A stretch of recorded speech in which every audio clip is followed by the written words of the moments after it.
Hi, I'm Biancaniello, and I'm very excited to be back with Little Italy of Los Angeles to do a holiday cocktail masterclass, okay? So I'm going to show you definitely 3 cocktails today, but the first thing I'm going to show you is actually an amuse-bouche that won't be available for delivery, but it's something that's easy for you guys to make at home, and you really can do it with anything. I love pomegranates, and I'm going to show you really just how to take pomegranate seeds and kind of infuse them with alcohol. It's a little bit of an amuse-bouche. So I learned this from a Moroccan chef that I worked with years ago, and I was always like, how do you take the pomegranate seeds out of it? So the easiest way, I'm going to do it really simply, is you cut it in half, and look at that juice, look how beautiful that is. And then you really just kind of put it over a bowl and you use a spoon, and they just pop right out, which is great, which is awesome, right? So you're not going to worry about any of that pulp. I'm just going to try to get a few out here so I can show you the purpose here. And then the next step to that really is we're going to take some alcohol and we're going to infuse it into it. So what I love about pomegranates is the red, the juiciness. I'm half Greek too, if you didn't know that. So obviously pomegranates is a huge thing about Greece. So what I love to do and what I recommend you guys do at home is you take the alcohol Benedictine, which is an herbal liqueur, and you literally just put it into the bowl and let it sit for about an hour. I happen to make a yuzu, which is another beautiful, it's a Japanese citrus that I use for the holidays. It's definitely winter, late fall. And I'm just put a little bit of Saint Germain in that, and I'm going to infuse that in there. So what I'll do is I literally pour it like that, and we can have obviously a lot more seeds, but my point is to just get that kind of marinated there. You usually let that sit for about an hour or so, hour, 2 hours. And then what you can do when people sit down, before they have a drink, before even, what I love to do is when they're coming in the door, and you're probably going to have another small gathering, but they're coming in the door and you're kind of handing this to them first. So you'll take the pomegranate seeds with the alcohol and you'll just pour that right in there and get the seeds in there, and that's kind of the starter for them.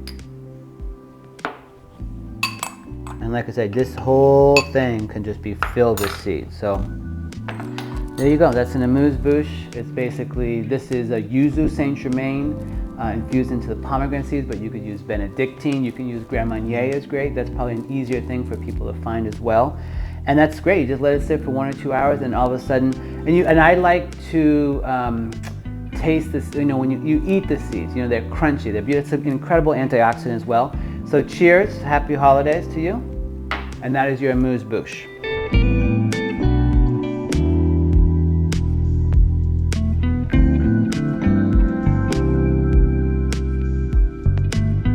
So the next cocktail that I want to do, and this is a series of 3 cocktails I'm going to show you today, and also the 3 cocktails that will be available for the holidays for you. And I'm actually doing a very, very special price for Little Italy of Los Angeles only.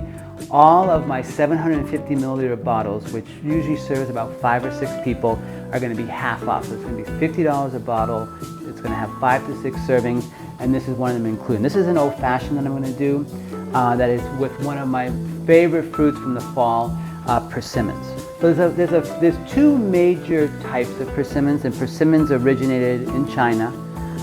And these are called the Hachia persimmons. The Hachia persimmons are the super soft, really sweet persimmons. So for me, especially when you're using cocktails, especially when muddling a cocktail, you need something that's immediate. But I'm going to cut this open for you so you can really see the amazing. First, I have this incredible star inside that I love. This is from a farm called JJ's Lawn Daughter out in Redlands, and they just have the best ones. So what I did is I took this whole jar here. Obviously, one of the greatest ways to have immediate flavor is to infuse something. So really, when you're infusing something, it's not so much about the proportions of things, like cups and things like that. I usually take any glass jar and fill it 3/4 of the way with the ingredients, and then I cover it with alcohol, and usually let it sit for about 7 to 10 days. This is bourbon that we're using, and I actually put in also fresh sage. So this is the sage. There's over 200 varieties of sage, but this is I don't remember the name of the sage, but it's one of the more common sages that you find in the supermarkets and so forth. So I infuse that in that, and now we're just going to make an old-fashioned with that, which is really, really simple. Okay, and the first thing we're going to do is we'll take your cup. So when you build an old-fashioned, you always build it in the cup. It's one of the few cocktails that you do. You don't stir it or shake it and then pour it in. You actually build the whole thing in here. Typically this would have sugar, and I'm going to use this amazing L'Orgeat. It's an almond liqueur that has a great almond flavor, but it's sweetened. So we're going to use that as the sweetener. And I usually put about a quarter of an ounce. Okay. So we'll put that in there. So that's your sugar. And then you use some kind of bitters, whether it's an Angostura bitters, and I happen to have, again, my favorite thing, I might have used this last time, I can't remember, but it's candy caps mushrooms. Candy cap mushrooms were discovered about 20 years ago in Marin County, and when they're dried, they give off this incredible maple syrup and vanilla flavor. So that's in the bitters. I infuse that in there. So we'll do just a bar spoon of that. Put that in there. And then we're going to put the alcohol. So what we're going to do is it's always pretty much 2 ounces. So we'll take 2 ounces. I'm just going to literally, a lot of times too, you don't have to worry so much about the actual fruit over infusing. So I love how pretty that looks. I'm going to keep it in a jar for as long as I can. And I'll just spoon out 2 ounces here. And there you go. So this is a sage and persimmon that's probably been sitting for about 10 days. And persimmons, these persimmons usually come in the season just before Thanksgiving and only last about 3 weeks. That's what's so amazing about certain things like this, is you have such a small window. So what I'm doing is I'm buying up as many persimmons to infuse to make sure that I have them ready for the holidays and ready for you as well. So you have everything in here, and then the most important thing when it comes to doing an old-fashioned in most cocktails is having the right ice. So this is a 2x2 cube. And you actually can buy these, but if you do want them, I can actually provide them for you as well, just a small, additional cost. The purpose of an ice cube like this is it has a very low surface area ratio to alcohol. So the most important thing is you don't want to over dilute a drink, and you really just want to get it cold. So what I'm going to do is I'm going to lower the old-fashioned glass in there, give it a stir. And also, if you're not really that equipped to using a spoon, you actually can turn something over. You could use a knife. A chopstick works well. And you can just stir that back and forth. And you don't have to stir it for very long. Okay? And now all that flavor is getting, and then what's really amazing and really beautiful is I'm going to take a small little branch. Okay, so we'll take these beautiful branch of plum persimmons. So these are actually little baby persimmons. And that's my garnish for the old-fashioned. So what I do is I just kind of lay that on top, and it's just absolutely beautiful. And then so that is your Hachia persimmon sage old-fashioned with candy cap mushroom bitters and a little bit of almond liqueur with plum persimmons on top. I really hope you get a chance to experience this. It's just a really beautiful sip. It has a lot of flavor, and it's a great drink when if you're cooking or you're waiting for people to come over. It's kind of a good first drink of the evening. So cheers, and we're on to the next one.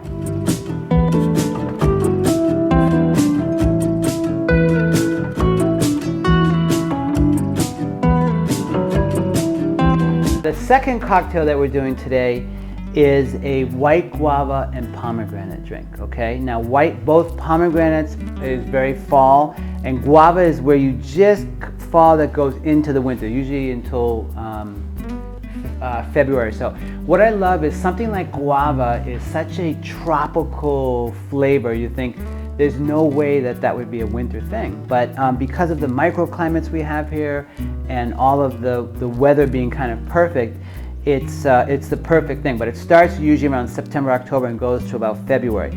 So what I did is, this is a white guava, and I infused it. Now the thing with the white guava is people think that the pink guava has all the flavor, but it's the white guava that does, and it's all coming, it's all coming from the skin. So what you do is you don't even have to cut it up. You take all of the guavas, right, and you just kind of put them in a jar. Same concept as always, 3/4 to a full, half all the way up. And then I fill this with vodka and let it sit. And you can actually see how yellow the liquid is there, right? So what we're going to do is we're going to shake this cocktail, and pomegranate juice does come you actually take the seeds from the pomegranate, you juice them. It does have a little bit more bitterness from it because you usually put all of the seeds in there.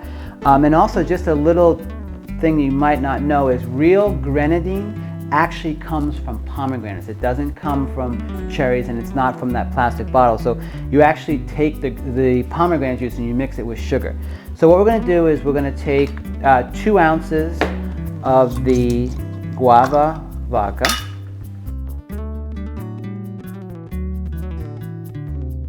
So first we'll do fresh lime juice. So I just squeezed it fresh, and we'll do 3/4 of an ounce of that. And there's all different kinds of jiggers. This is a jigger that has 2 ounce on one side, and on the other side has 1/4, 1/2, 3/4, 1. So you just have to know which lines are for which. And again, when you make an agave syrup, what you're basically doing is you're taking like a nice organic agave nectar. See how thick that is? So what you have to be careful of is you can't just pour that into a jigger because it won't all dissolve. It will still be stuck in there and you won't be able to keep your drink consistent. So what you do is you literally just take 1 cup of the agave to 1 cup of water. You don't have to even heat it. You just stir it and it dissolves, and then you've got this. So now you've got an agave. So we'll do 3/4 of an ounce of that. And then you're going to do 1 ounce of fresh pomegranate juice. This is actually from Nicholas Family Farm up near Fresno. They have the most incredible juices. So we'll do 1 ounce of that. So one of the things that's great is, and especially for the holidays, it's not that we get extremely cold weather here, but it can get cool and at night and so forth, depending on where you are. I love taking any cocktail and heating it up and making it a warm cocktail. So this is something that obviously I would put ice in, right? Give it a really good shake.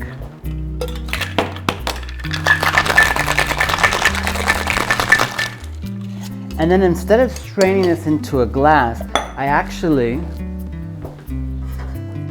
strain it into a little pot here. This is just a little pot that you use to make Greek coffee, right? And you actually serve it warm. So now you've got this, now remember, alcohol does have a lower boiling point than water and things like that. So what you're doing is you're just putting it on, it's unbelievable. You're just putting on the stove just to get that steam, and then all of a sudden it's warm. And now this is, so when you get this, if you order this from me, what's gonna happen is, it's not, you can choose to have it on its own, you can choose to have it cold, you can choose to have it on ice, but what I'm choosing and what I love is serving this warm. And I've got these beautiful violas that are around it. I'll probably put a couple more. Violas are an edible flower, just not really highly palatable. They don't have a lot of flavor. This is a guava-infused vodka with fresh pomegranate juice sour. Cheers.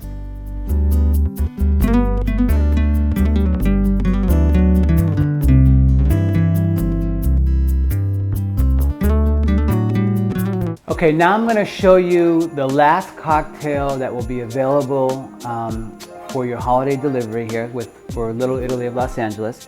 And how can we do Italy or Italian or Christmas without 2 things? White truffles and eggnog, okay? The white truffles are one of the most decadent, have the most incredible smell. They're also very expensive. So how do we kind of do this, right? We're gonna make an eggnog that's really, really simple to make, but the most important thing that I wanna teach you first, so I've actually black truffles from Burgundy and then the white truffles from Alba, right? We are going to take the white truffle and really, basically what we're gonna do, we're gonna maximize the flavor and the price of it. So I have this incredible grass-fed cream that I get at the Santa Monica Farmers Market. I think it's also available now in probably a lot of stores, specialty stores, but I always see it at the market. So what we're gonna do is, and actually for some reason, I just got these in yesterday. So what's great is, I'm gonna have these all ready for you. What I do is I literally, you don't have to take a whole lot because the smell is there, right? So we're gonna literally take a couple pieces here, right? And we're gonna put them into the cream, okay? And usually you let that sit for about 5 or 6 days, right? So we're gonna put that into the cream. Every day or so I like to kind of agitate a little bit, but we'll put that aside, we'll put that in the refrigerator, okay? So that's gonna sit, and then it's a really, really simple thing. We're gonna take a tin, okay? We actually put an egg in there, which is a whole egg. And then we're gonna take 2 ounces. So this is the cream that's already been infused with the truffles. Take 2 ounces of the heavy cream.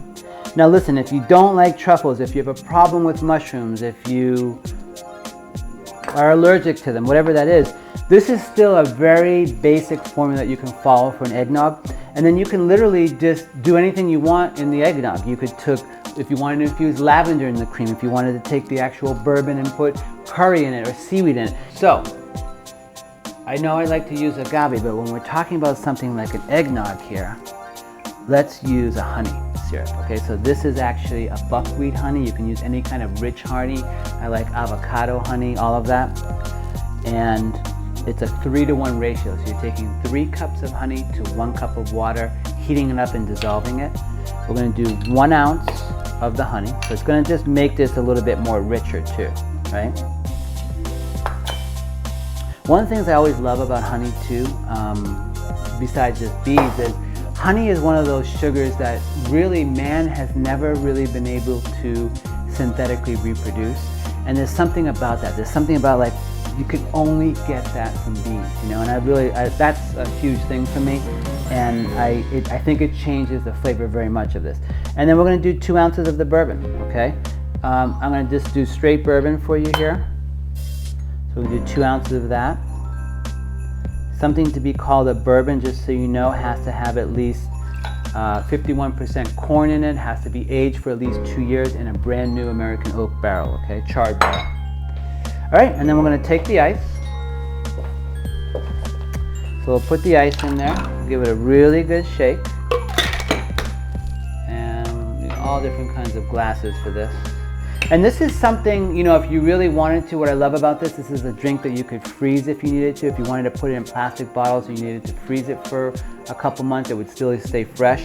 And the alcohol really does help to preserve it. So even if you got this delivered to you, you'd probably be able to keep it for at least a week or so. So we'll give that a good shake. And we'll just give it a nice, ooh, look at that rich yolk color. And what I love about it, it's not, this is actually a great drink for people who might not even like eggnogs. They think they don't like. It's not super thick. It's more of like, it's creamy, but it's still, it's thin. It's not, it's more of like a milkshake that's melted kind of flavor. And now the best part is taking the black truffles and the chocolat and putting that on top. So I'll do some black on top, which over the years I've really loved to love black truffles. They're really amazing. And then you gotta have some dark chocolate on there too. So this is what I call, this is a white truffle eggnog. Sometimes I call it the umami milkshake. This is perfect for a substitute for dessert or after dessert. Sometimes I'll have that and I'll have a little nip of white port afterwards. My name is Matthew Biancaniello. Thank you so much for attending the Masterclass for Little Italy of Los Angeles. Again, I am making all of these cocktails 50% off for all members of Little Italy Los Angeles. Thank you so much for being here. Happy holidays, Merry Christmas, Happy New Year, and enjoy. Oh, that is unbelievable. Cheers.